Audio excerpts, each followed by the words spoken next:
Hey, what's going on YouTube? That's it, TZ here, just bringing you guys a quick update on the Mark 111P that I have.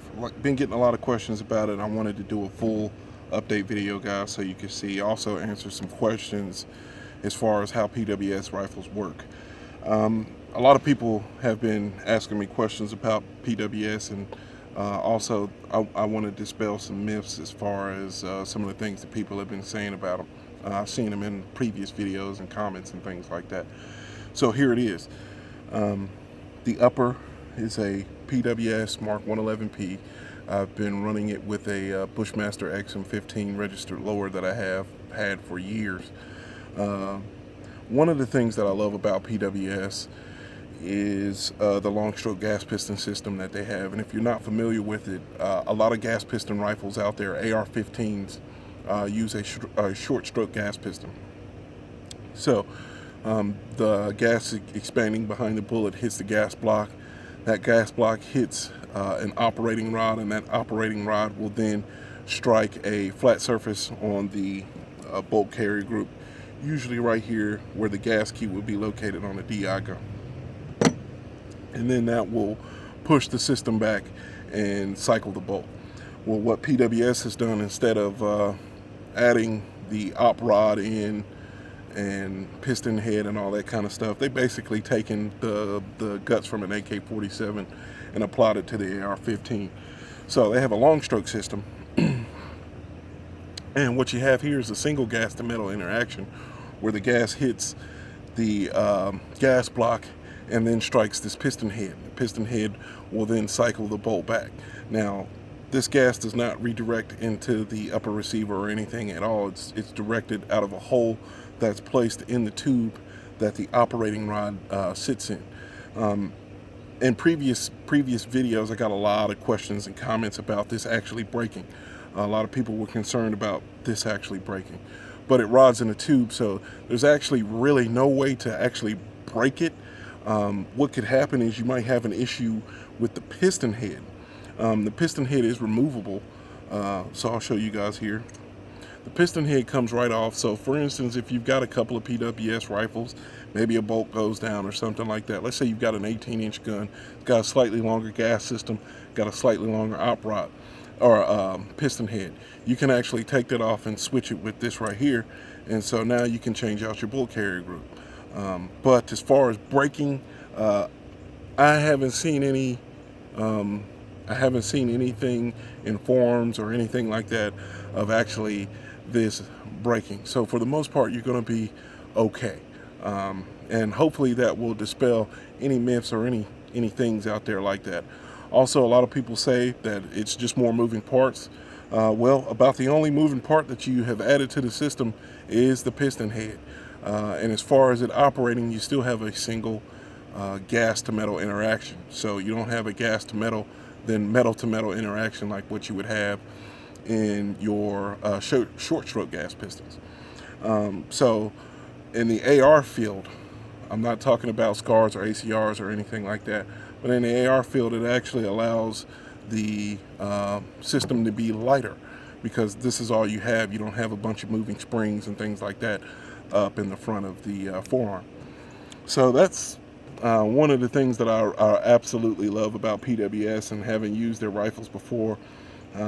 When someone's looking for a gas piston rifle, I always recommend PWS. I purchased this from a master dealer here in North Carolina. Goes by Fortress Tactical, located up in the mountains of North Carolina. I will put his information in the description, but if you guys are interested in different setups, you may want an 18-inch setup, or you might want a 212 system. He's going to have those for you. He's an excellent guy to work with, and have really come accustomed to ordering stuff from him from now on.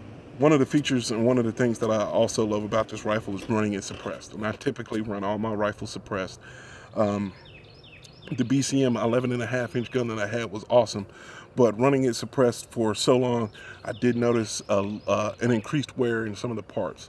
I burned out an extractor really fast. I also tore up some gas rings running that rifle suppressed, and they ended up having to be replaced often. So with this, I'm not going to have that issue. And also that it being adjustable, you can kind of determine your recoil impulse.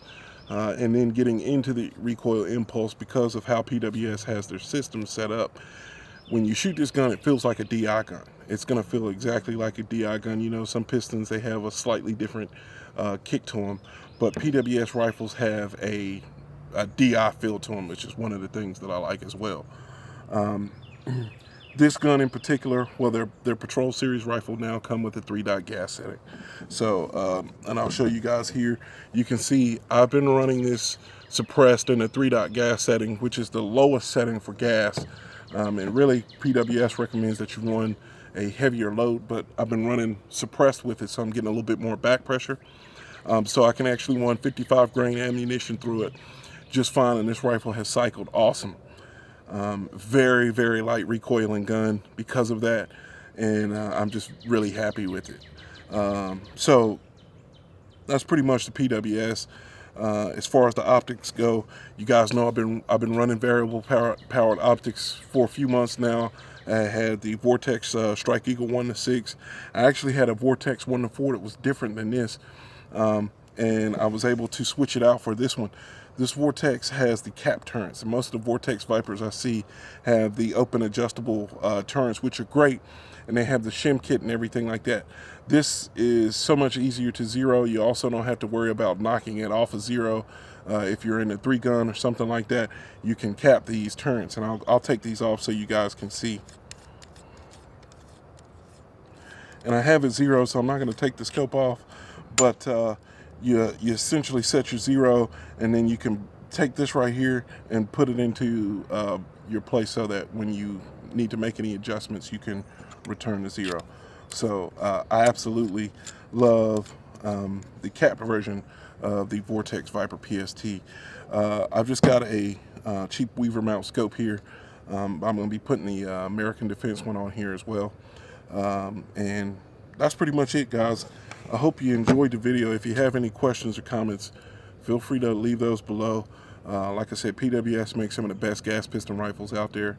If you're interested, look up Fortress Tactical, located right here in North Carolina. He's going to have a lot of PWS accessories, uppers, complete guns, lowers, bootleg accessories. So if you still want to stick with the DI gun, he's got bootleg stuff as well. Thanks for watching. Peace.